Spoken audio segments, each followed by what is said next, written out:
What's up, you guys? Chet-Guthrie the Dream Poet here, coming to you all from Sergeant Alvin York State Park, not far from Pall Mall, Tennessee. And as you all can tell, I mean, it is absolutely gorgeous outside. Today it's like 64 degrees. Probably don't really need the jacket, but I have it just for the wind. But anyway, you guys, if you all have kept up with my channel, you all will know that I have been to the grave of Paul Huff, a Medal of Honor recipient. I have also been to the grave of Desmond Doss, who was another Medal of Honor recipient. Well, about 2.5 hours from Cleveland is the grave of one of the most decorated soldiers in American history. And the name has kind of already given it away, but I'm talking about Sergeant Alvin York. He was born in 1887, and he had a drinking problem. He did go to church quite a bit, but his drinking was his vice. And after a very big spiritual experience that he had, something that touched him profoundly, he gave his life to Christ, and he put drinking aside, and he gave his entire life to the church. Well, in 1917, he tried avoiding getting drafted into World War I, citing that it was because of his religious belief that he could not kill another human being, that he could not go to war because it went against his beliefs. Well, still the federal government drafted him, and in the beginning they thought Alvin York was one of these men that did not like guns, did not like war, kind of frowned upon at the time. But they soon found out that Alvin York, he was one heck of a sharpshooter. Like, there is one historical source or story of him taking out like a turkey, I think it was. Anyway, the man knew how to shoot. And the people that were with him in the military, they convinced him that it was okay to fight. And so they send him out into the field. And that's when they stumble upon a German machine gun nest. And now this does cause a fight, but out of all the casualties, I think it was about 9 that were killed in Alvin York's platoon, or his group, if you will. But the German machine gun nest, they killed 25 soldiers, and they took the other 130 as captive. Now, at the time, that was unheard of. They didn't know what to do with all those men, as by one movie I remember. It was the old Sergeant Alvin York movie that came out a really long time ago. Actually, the reason why Alvin York made that movie is because he wanted to fund, I believe it was a school that's actually, I believe it's on the premises. Don't quote me on it, but that's the reason why he allowed the movie to be made. But because of that act and his act of bravery, he received the Medal of Honor. And anyway, that started his long history of being very well known as a household name at the time. But now Sergeant Alvin York, he was a country boy by nature. He did come back, and after becoming such a very famous individual, a group of businessmen, I think they were from Tennessee, they bought Sergeant Alvin York a house, and it's this house that sits right behind me. But Sergeant Alvin York State Park, I believe it was created in 1967. The sign over there, yeah, I was right, 1967. And anyway, today, you guys, we are going to check out the old stomping grounds of this American hero. And anyway, guys, let's do it. Let's check out Sergeant Alvin York State Historic Site. And by the way, I was right. Established 1967. And if you all don't know, or if you all haven't kept up with my series, I am on my goal to see all 59 Tennessee state parks here on this channel in the year of our Lord 2025. And Sergeant Alvin York, it sits right about on the Kentucky border. And not far from Sergeant Alvin York State Park, you've also got the Cordell Hall Birthplace State Park, and that's only about 30 minutes down the road. The next vlog should be about that one, but let's check out the general merchandise store, which is also the visitor center of Sergeant Alvin York State Park. And by the way, this visitor center also has a lot of history attached to Sergeant Alvin York. You see, this building, this general merchandising store, this was run by Sergeant Alvin York. In fact, it talks about the history right here. He opened a general store in this location in 1925, and he sold a variety of goods. And in fact, he had a I believe it was steam powered. It was a grist mill, and he would run it 2 times a week. But he operated it up until the 1950s. Sadly, he had a stroke, and anyway, it kind of fell into decline for a while. Then it was restored in the 1990s. But this kind of tells a bit of the history. But now that we've seen that, let's check this place out. Let's do it, you guys.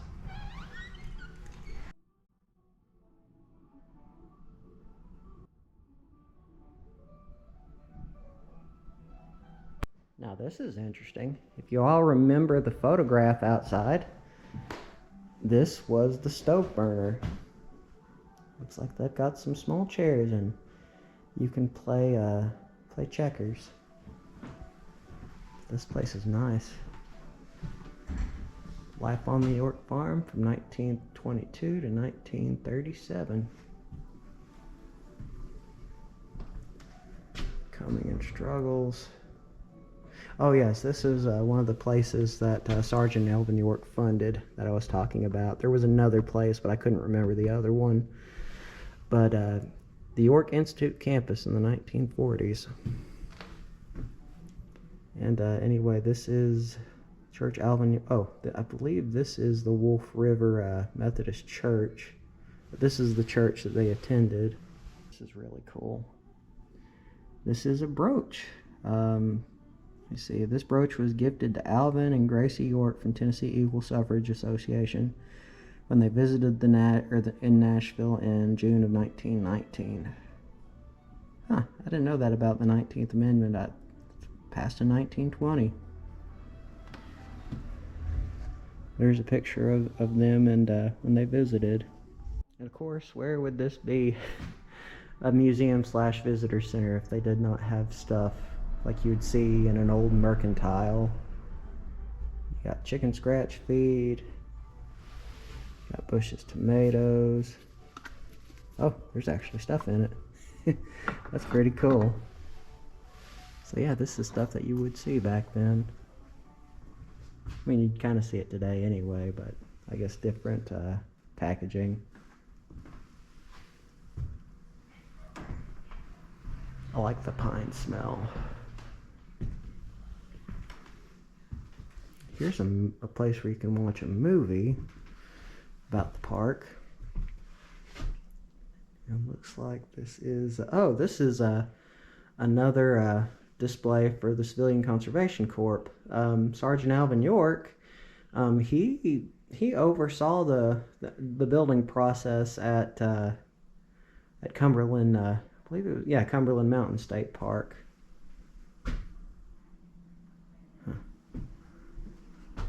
It's really cool. Got some more artifacts in this display case. Airsoka Type 99 rifle.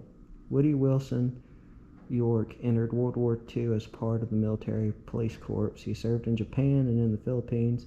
After re-enlisting at the end of the war, he was stationed and occupied in Germany. This rifle came home as a trophy and was organized to be suitable for hunting, or sortanized for hunting. Let's see, Constable York, Willie Gibson killed in,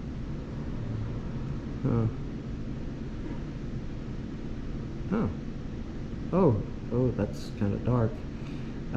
Thomas Jefferson Tommy York was a Fentress County's constable and the first ranger of the park. And on a cold or in the morning of May 7th, 1972, he was unalived. He was 38. This is interesting. This is a photograph from Camp Jordan or Camp Gordon in Atlanta. Over there, 1917 to 1918. Kind of shows what some of the stuff there that when he was over fighting in World War I. Oh, by the way, you guys, this is yep. This that's the movie I was telling you all about. By the way, it's a really good movie. I saw it when I was in high school. M4, oh, that's cool. M247 Sergeant York. Model tank box. Let's see, this is Great War. What does this say? Swedish power metal band Sabaton released their 9th studio album titled The Great War. Features the single 82nd All the Way, which detailed Alvin's actions in France. Ah, Sabaton. I like Sabaton. Looks like we've got some other stuff. So we've got some, let's see. Golden Stamp. On May 3rd, 2000, Sergeant Alvin York joined the fellow Medal of Honor recipients John L. Hines, Audie L. Murphy, O. Marion Bradley on a special edition of a 33-cent stamp sold nationwide. This is 22 karat gold edition. Was available as a collection piece. This also talks about Sergeant Alvin York. So a lot of history in one case. And over in this case, you have a Vacation Bible School sign. Let's see. Alvin meant to start a Bible school in the Wolf River Valley, funded partially by the proceeds of the Warren Brothers movie Sergeant York. Due to the financial struggles, the school never saw full enrollment, and today the building stands on Wolf River Loop as part of Sergeant Alvin York State Historic Park. Okay, as I was saying outside, you guys, this was the one. This was the school I was talking about that never quite came into fruition. Let's get behind printing plate. I don't see printing plates that often anymore.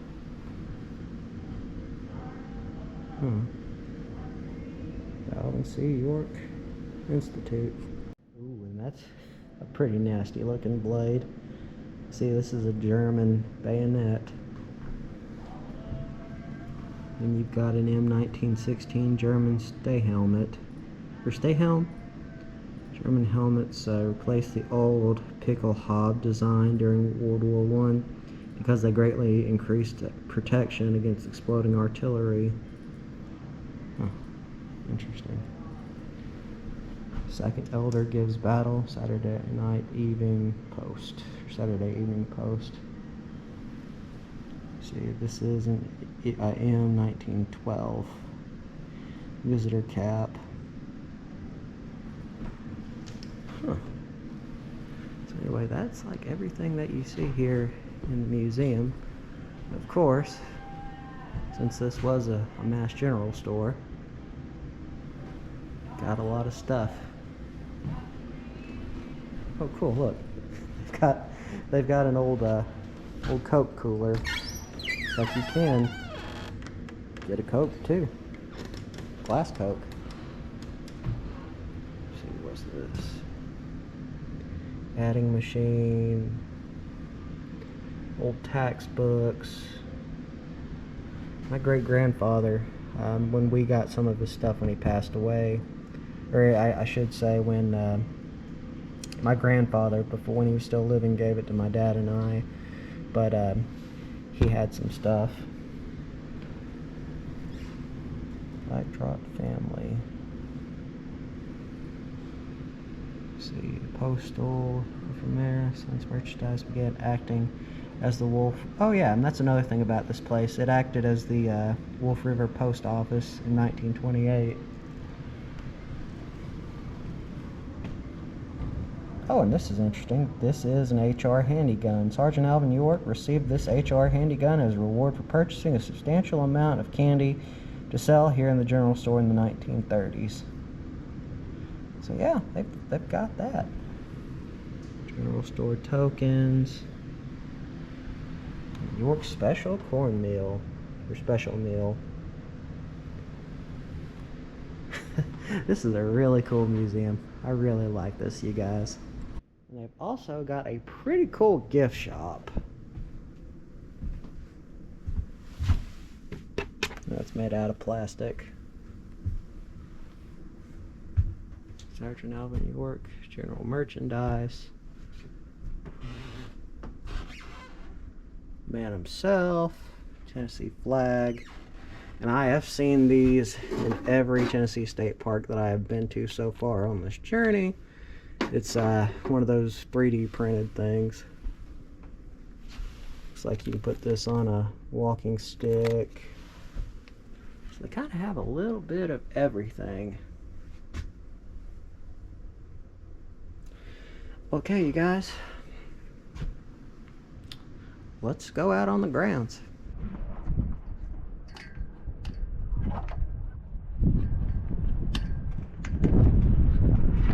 That was a cool visitor center. In fact, you know what? I probably could have spent more time in there than I could have, but we're gonna walk around the grounds. There is still a lot of cool things to see at this historic site. And here it is. The home of the late, great, honorable Sergeant Alvin York. This is where he spent a lot of his life after the war. In fact, here's a bust of him. Alvin C. York. And by the way, you guys, they do tours of the museum, of the house. And I think we might try it today. But as of right now, we're going to walk around the building and we're going to see what we can see outside. But this is also the National Historic Site landmark, put on the National Registry in 1977. And it sits by the road. And I have seen artifacts that did come from the York farm over at the Museum of the Appalachians. By the way, that's a really cool museum as well. Yes, you can go inside. It's $10. The last one leaves out at 2:30 today. You can go inside. Now, who would have thought a farm boy from northeast Tennessee, almost middle Tennessee, be a hero? This is a beautiful home. Just think, he would get off from working at his general store, he would get his mail, and he'd walk right up these steps, and he would say that his day was done. Then, when his health was on the decline, this is where he spent his last days, sadly. But you know what? He lived an honorable life. And I believe it's just over the bridge where his grave is. What do they have back here? Looks like they do have some of his the old buildings that were a part of the farm.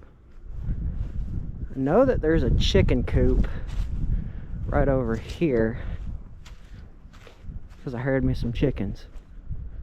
And as Ed from Ed and Eddie would say, chickens! Oh, there they are. Hey, buddy. I'm pretty sure that they're comfortable with people. You're a pretty chicken. Oh. Yeah? Yeah, tell me about it. You know what I mean? You can't bite my shoes. You're a pretty chicken too. It's cool. Every chicken I've ever gotten close to, they've always run from me. But these guys, it's like, they are perfectly fine with me. Isn't that right, buddy? Yeah. Yeah. Oh, I love chickens. But aside from that, let's see what else that they have here on the grounds. They do have a grist mill, which is right across the bridge. We'll check that out here in a minute. And probably one of the coolest things that they have here is they have a recreation of a oh, what do you call it? Not a ditch, but a trench. They have a recreation of a World War I trench. I want to see that. Yeah, this was the old York barn as well. Looks like if we go this way, it'll take us to the trench. But I wonder what this looks like. I mean, I know it's an old silo. But I've never been inside of it. Well, why did I say that? Anyway, don't know why anyone would want to go into it, but you probably get some pretty decent photos, like photography wise. Huh. This is pretty neat. And what does this say? Let me see. Contel Cherry? Something Cherry. Homestead Loop. Aerodrome. And the trenches. The trenches are where we want to go to next. I really like how they have this all the way out here.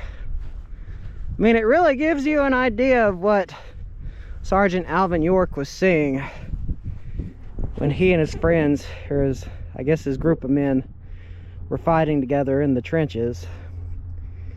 Being shelled is the main work of an infantry soldier, which no one talks about. Everyone has his own way of going about it. In general, it means laying face down and contracting your body into as small a space as possible. Louis Simpson. I mean, if you like read history, I mean, living in a trench was not easy, especially during World War I. Like, this is when people started finding out about shell shock and PTSD. For some people, I think there was one man after World War I, he didn't sleep a day in his life after the war. And you also hear like stories about people who fought in the trenches that they almost couldn't stand the silence when those bombshells stopped on November 11th. And you also had stuff like trench foot, gangrene. Men were losing their limbs because of infection. Fighting in the trenches was not easy, to say the least. I mean, this is like, just imagine like no man's land, no trees, no nothing. Artillery shells going off every which way. You would have bunkers where people could sleep, but even then, I mean, good luck getting like 2-3 hours of sleep. It was not pretty. Empty pockets before going out. Over the top. Even though trenches were meant to provide the best defense possible for soldiers, it made attacks near suicidal. Men were expected to climb out of their trenches while carrying all their equipment, roughly 80 pounds. They would then advance across the open field of no man's land to take enemy trenches. This left them exposed to enemy machine gun rifle fire with disastrous effects. Entire companies were wiped out in single battles.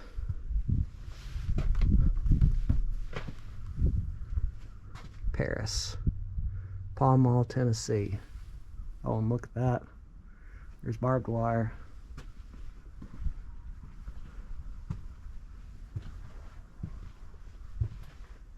It's very eerie. French sector.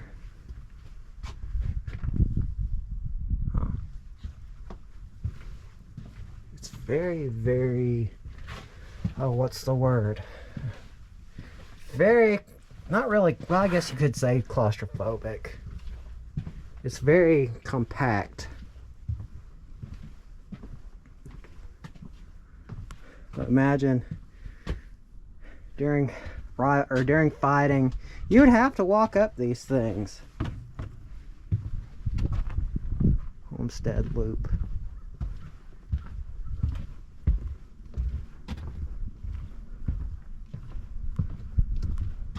Okay, that was pretty darn cool.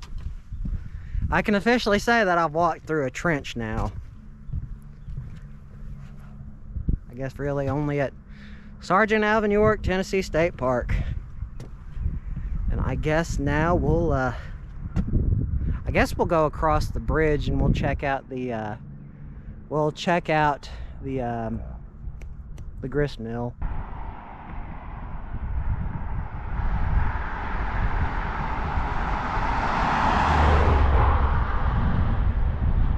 Now here at the state park, they do have a blacksmith shop.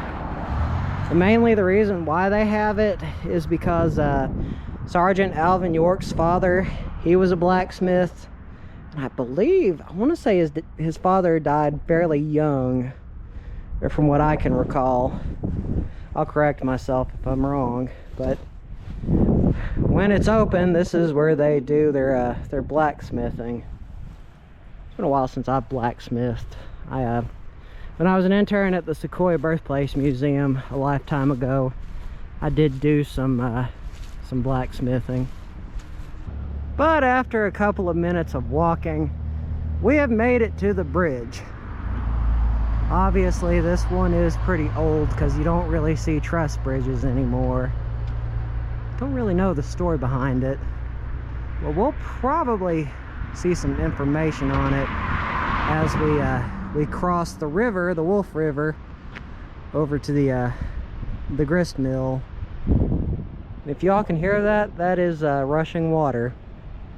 I actually kind of look forward to seeing that. It makes for some really pretty pictures.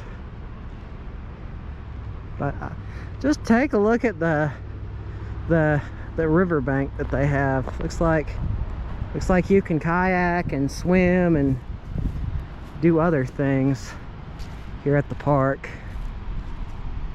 It's relatively clean too. I wonder what would happen if you were to magnet fish out here. I'm pretty sure you would find some stuff. This is a pretty park. Very pretty. Kind of glad that I made the trip out here. From Cleveland, it's about 2.5 hours.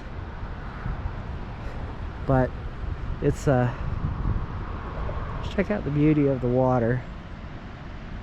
It's very serene. And again, I don't know what it is about metal truss bridges, but I just like them. It's like there is a historical, artistic quality about them. After we see the grist mill, I think it'll finally be time for us to go inside the house in the tour. It's about $10 to do it. It's not really too expensive.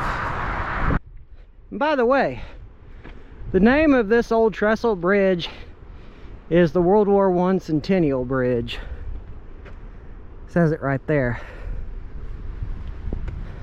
So we're gonna walk across the bridge. We're gonna check out that the old grain silo.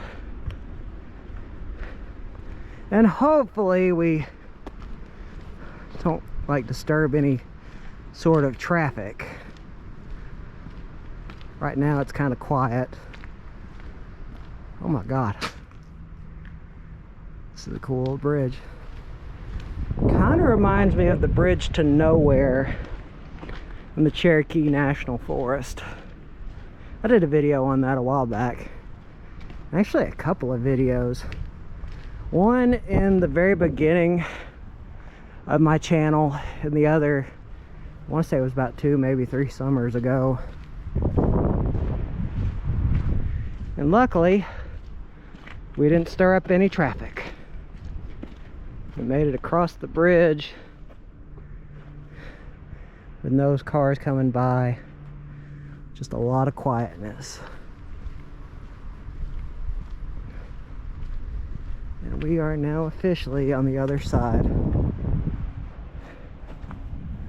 Now let's go check out the old grist mill. World War I Centennial Bridge, Wolf River.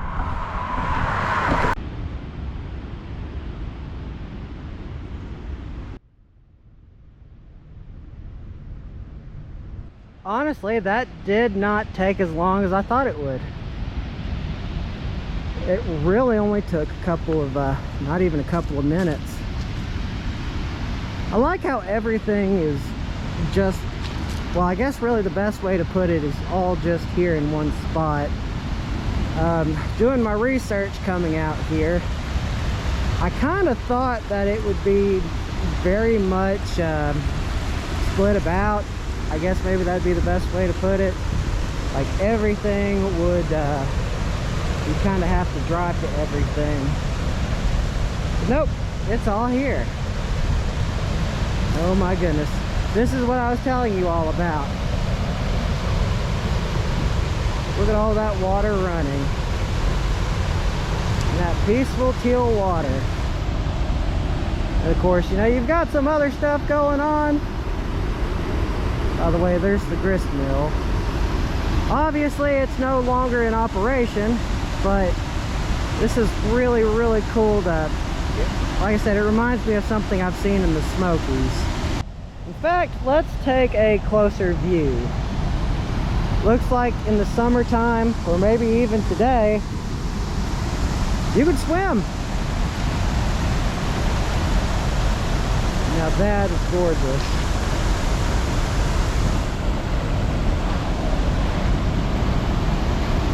Oh, wow.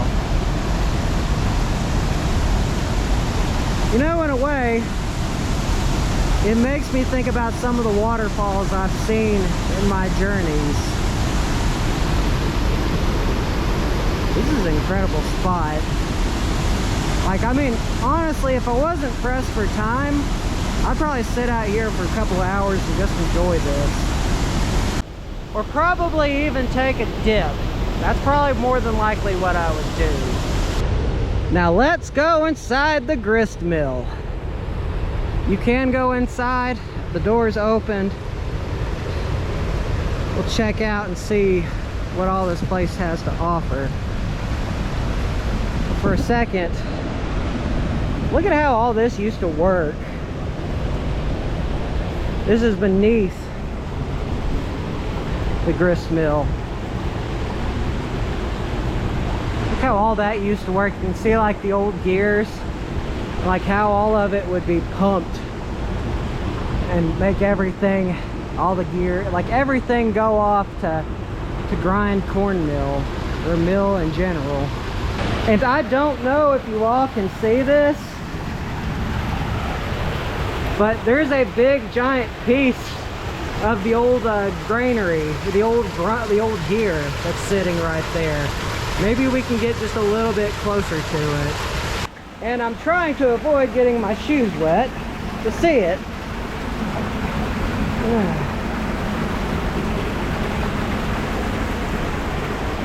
But I do believe we can get right up next to it.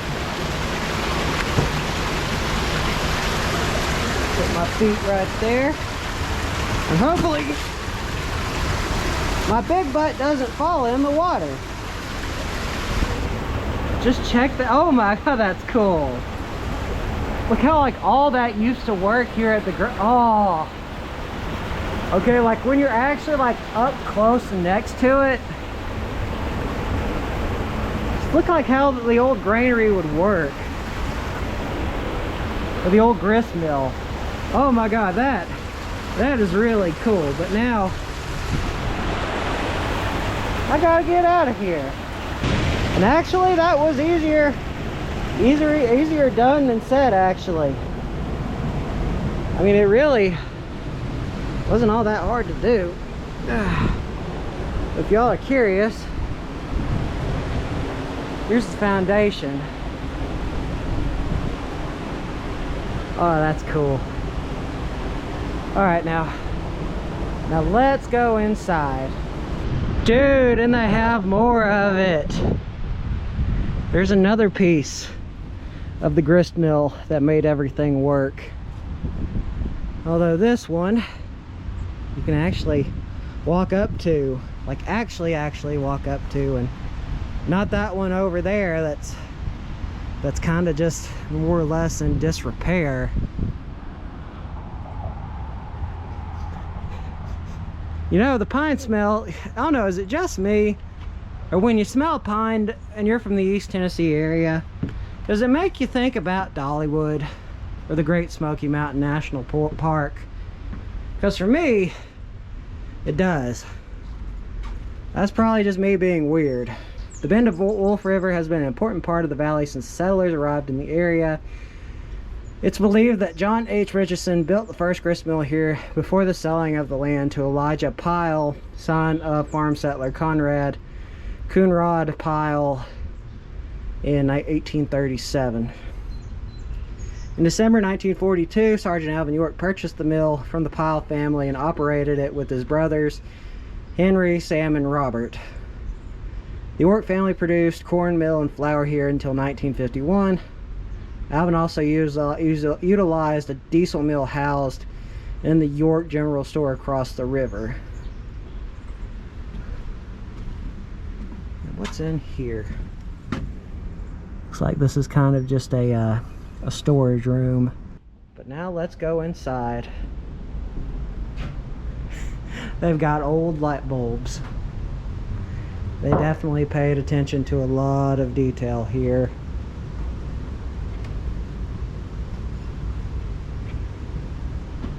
It's really cool old machinery. And this is where we were just a second ago.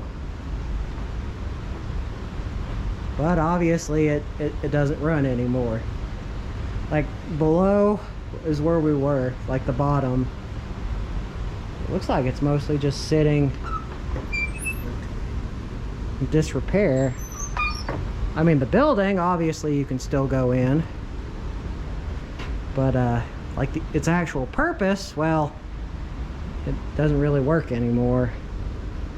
Look how that was cut.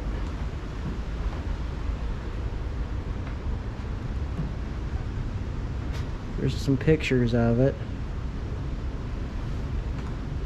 Huh. A very interesting time in history.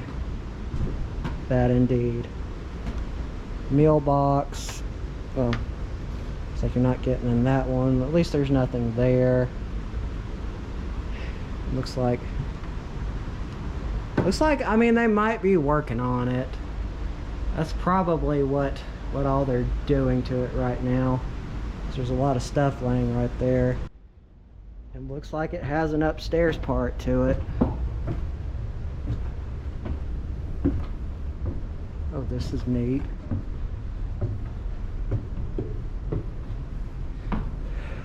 I love the smell of old buildings.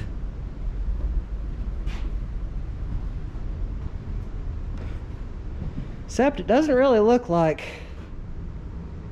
there's a whole lot left up here. Savage and Tyler, Knoxville, Tennessee. Huh, so all this came from Knoxville. Here, that's an old TV box. Some old equipment that they would have used. That's cool to see that.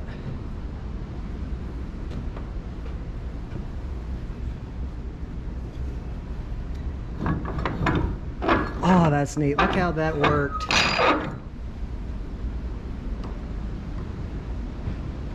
Looks like this is for the most part still intact. Yeah. So downstairs it might not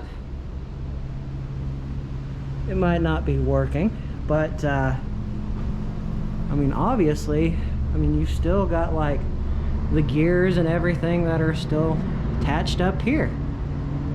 It's very quiet up here too. Like, it's got the smell of an old building, and that's what I like. Plus, anyway, I want to leave it as that. I don't think I'm supposed to do that. That was cool. So now we're going to walk across the bridge again, and we are going to take a tour of the house. So let's do it, you guys. And plus, I think I'm going to take my jacket off. It's actually getting warm outside.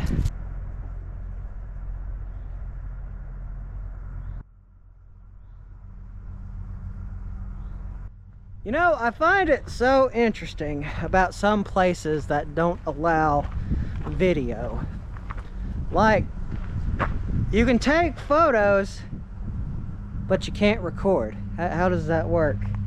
Anyway, I could not film the inside of the house during the tour, but I don't know, I wish I had taken photos. There were a lot of interesting things there. There was Sergeant Alvin York's carousel bed that was given to him as a gift for the 42nd anniversary of what he did in France. Plus, that bed really helped him out in his later years after he got sick. And there were a lot of other things too. Apparently there was a gar, well, not really apparently, there was a gar that he had purchased, that he just loved to mess with people, and that's the whole reason why he got it. But there's a lot of stories, even in the washroom of the house, or the, I guess it would be the laundry room. You could see like where the original well used to be. There's a lot of stuff in that house that was really, really awesome. But we are here at the grave of Sergeant Alvin York, an American hero. And outside his grave, they have a lot of historical markers talking about what this man did. There's pictures of him. There's a bit more talking about his faith. And they have this photo inside the house. This was all 7 children, and that was his wife back in 1964. This man led an incredible life. And by the way, he did stress the importance of education, like with the York Institute. Which that now leaves us going to his grave to pay our respects. Here lies an American hero, an American soldier that did something great. And it looks like a lot of people have come here to pay their respects. It's a really beautiful place to have a grave. Now I imagine we can't go too far, but I do want to see what it says on his headstone, because I did hear that there's a Bible verse on it. Born Pall Mall, Tennessee, 1887, World War I. Awarded Congressional Medal of Honor, and Crux de Grey established Alvin C. York Institute. Proverbs 14:34. That's his favorite verse. This man was a hero. Look, there's the Medal of Honor right there. And here's his wife Grace's grave.